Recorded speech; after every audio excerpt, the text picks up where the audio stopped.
Amit Satyalok blogs को जरूर subscribe करें और साथ ही बेल आइकन को जरूर दबाएं ताकि जो वीडियो डालूं आप तक पहुंच जाए। साथ गरीबदास जी ने बताया है,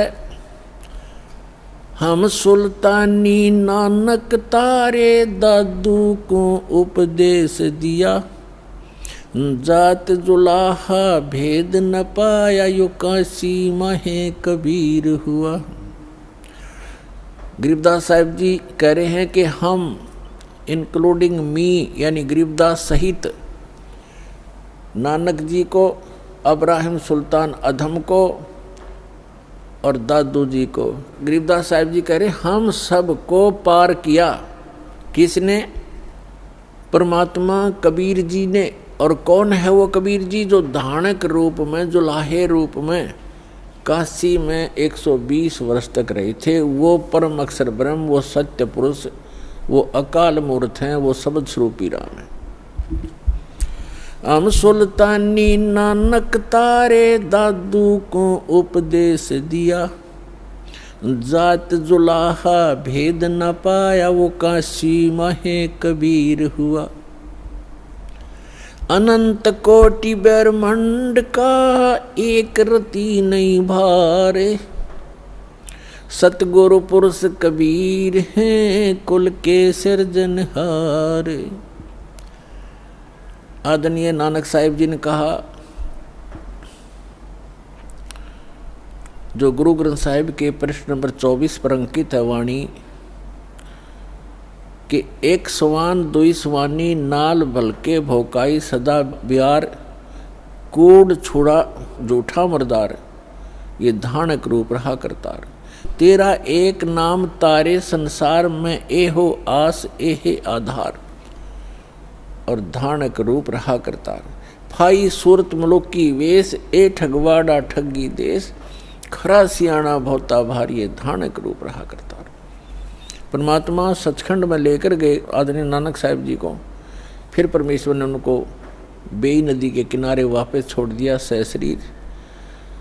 तो उसके बाद उन्होंने, परमात्मा ने सचखंड में कहा था कि मैं काशी में रहता हूँ, जुलाहे का काम, दानक का काम करता हूँ, और सतनाम दूंगा, वहाँ आ जाना। सतनाम से मोक्ष होगा बच्चा, और कोई तरीका नहीं। तो नानक साहिब जी एक सुल्तानपुर शहर में एक नवाब के यहाँ मोदी खाने में नौकरी करते थे। वो नौकरी त्याग दी, सच्ची सरकार की नौकरी के लिए चल पड़े।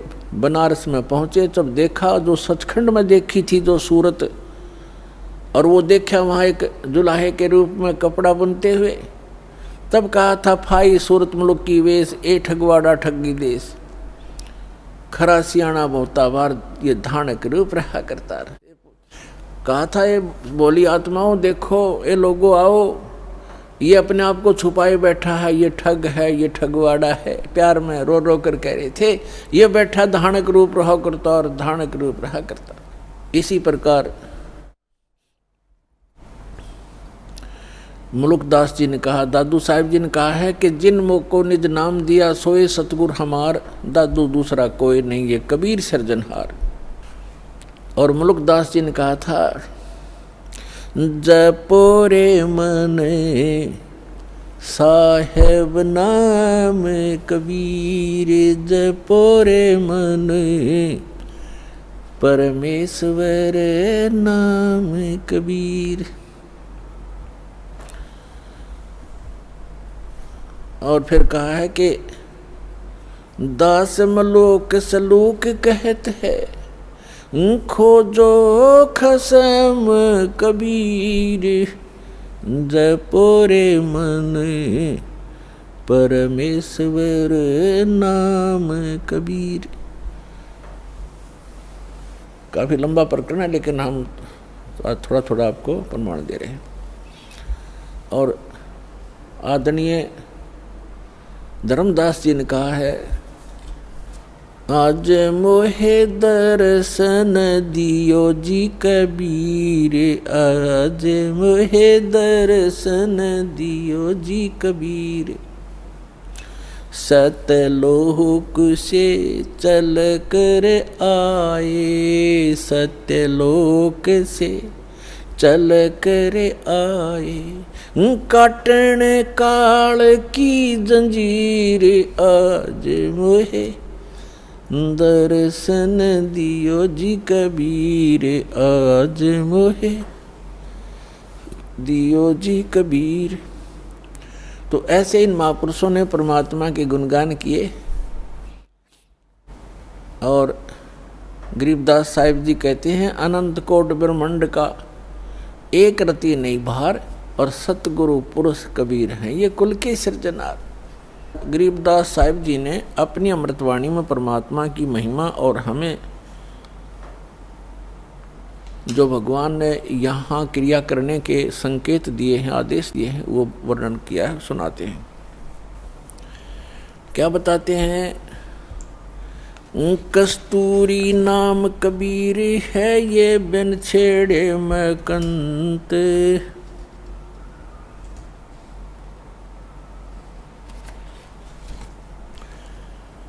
आद अंत की कहते हूँ पटतर कोई न संत। गरीबदास जी कह रहे हैं कि कस्तूरी नाम कबीर है बिन छेड़े महकंत, और आद अंत की कहते हूँ पटतर कोई न संत। कि जैसे कस्तूरी को चाहे कोई छुओ या ना छुओ, उसमें से प्रॉपर महक आती ही रहती है अपने आप ही। यानी परमात्मा कबीर जी की शक्ति अपने आप झलकती रहती है। जो संत उससे जुड़ जाता है, जो भक्त उससे जुड़ जाता है परमात्मा से, तो वो पल पल साथ रहता है और आभास कराते हैं परमात्मा कि मैं साथ हूँ बच्चे। और वो भक्त फिर पल पल में परमात्मा से मिलने वाले लाभ को महसूस करता है। तो यहाँ कहते हैं कस्तूरी नाम कबीर है, परमात्मा से प्राप्त जो मंत्र है, परमात्मा की शक्ति उस मंत्र जाप करने वाले के अंदर अपने आप कार्य करती रहती है। और बिन छेड़े महकंत, आद अंत की कहते हूँ पटतर कोई न संत। गरीबदास जी कहते हैं शुरू से और अंत तक बताता हूँ कि इस परमेश्वर कबीर जी के बराबर कोई संत भी नहीं है, भगवान भी नहीं है, समर्थ है। चिदानंद चंदन कला अवगत लहर उठंत, और झिन्न आकार अजोख पद तिरकुटी में दिखंत। तिरकुटी भरकुटी मेट दे, घट के घाट अनंत, और घटमट से न्यारा रहे जाका आदि न अंत। अब क्या बताते हैं कि जो तुम इस बॉडी में परमात्मा को देखने की चेष्टा करते हो, इसके अंदर परमात्मा का केवल प्रतिबिंब ही देख सकोगे। वो परमात्मा जहाँ रहता है वो स्थान भिन्न है, वहाँ जाने की विधि भी उस सूक्ष्म वेद में वर्णित है, अन्य किसी ग्रंथ में नहीं है। नैनो मद निरखत रहे अवगत नाम कबीरे, बेड़ा पार लगाए हूँ सुरत सरोवर तीरे। दो नैनो बिच कमल है उजल हिरंबर धामे, शेष शेष पुन रटत हैं जिन्होंने पाया वो राम। शेष 88 ना गए 2400 पर चोखे, 3300 पर तलब है कोई बकरा कोई भूखे।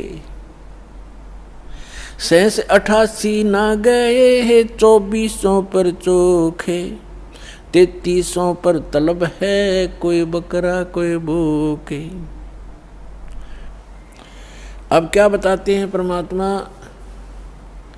गरीबदास जी कह रहे हैं परमात्मा की महिमा के जिस स्थान पर हमने पहुंचना है, जहां जाने के बाद साधक को कोई जरा और मरण कष्ट नहीं रहता, वहां किसी चीज़ का अभाव नहीं है, वो सुख सागर है। वहाँ जाने की जो साधना है वो या तो परमात्मा स्वयं आकर बताते हैं या उन महापुरुषों को प्राप्त थी जिनके विषय में दास ने अभी आपके सामने उनके शुभ नाम बताए। लेकिन उन महापुरुषों को हमने महत्व नहीं दिया। उस समय जिस समय वो प्रगट थे, उनके जाने के बाद भले ही हम ढेर सारे अनुयायी भी बन गए, लेकिन जो रहस्य उन छुपा गए वो अपने अमृतवाणियों में अब एफिडेविट बना गए, लिख गए, उनको वो खुद ही समझ सकते हैं, उसमें कोड वर्ड होते हैं। उसके बाद उनके जाने के बाद बहुत ज़्यादा अनुयायी भी बन गए, लेकिन उनके उन संकेतों को नहीं समझ सके। उन महापुरुषों ने क्या कहना चाहा था, समाज ने स्वीकार किया नहीं। देख सकते हैं आप आदरणीय नानक साहिब जी के उसमें कितने अनुयायी थे जब वो वर्तमान में थे, बहुत ही नाम मात्र थे। उनके जाने के बाद आप देख रहे थे करोड़ों की संख्या में शिष्य बन गए। अब वो उस समय अगर वर्तमान थे, उस समय कोई पूछने वाला ढंग से उनसे अर्ज करते तो वो रहस्य बता देते, लेकिन उस समय हम उनकी कीमत को समझ नहीं सके। ऐसे ही कबीर परमेश्वर आए थे, उस समय लोगों ने परमात्मा को समझा नहीं, वहाँ की जनता ने, तो वो परमात्मा अपना कोड वर्ड लिख कर चले गए। ऐसे ही गरीबदास साहिब जी को, मुल्कदास साहिब जी को, दादू साहिब जी को मिले, उस समय उनकी कोई किसी ना पूछ नहीं की, मैं तो नहीं दिया, जिस कारण से वो अपने कोड वर्ड छुपा कर चले गए। अब उन सभी सांकेतिक शब्दों को, उन अद्भुत रहस्यों को उजागर करने की बुद्धि इस दास को दी कबीर भगवान ने। तो सभी सदग्रंथों की, सभी महापुरुषों के को जो शुभ संकेत हैं और रहस्य में संकेत है, उनको बताने के लिए इस दास पर मेहर करी है, और वो आपको अब रूबरू कर रहा है, इसका लाभ उठाओ। अब क्या बताते हैं कि जो ज्ञान परमात्मा स्वयं आकर बताता है वो है मूल ज्ञान, तत्व ज्ञान, और उसको ना समझकर ये 88,000 ऋषि कहते शेष 88 ही ना गए और 2400 पर चौक। 88,000 ऋषि माने जाते हैं सनातन धर्म के अनुसार, और 24 अवतार माने जाते हैं, 25वां अभी आना शेष है। तो ये बता रहे हैं कि आप बात करते हो अपनी इन साधनाओं से पार होने की, वो 88,000 ऋषि नहीं पहुंचे, और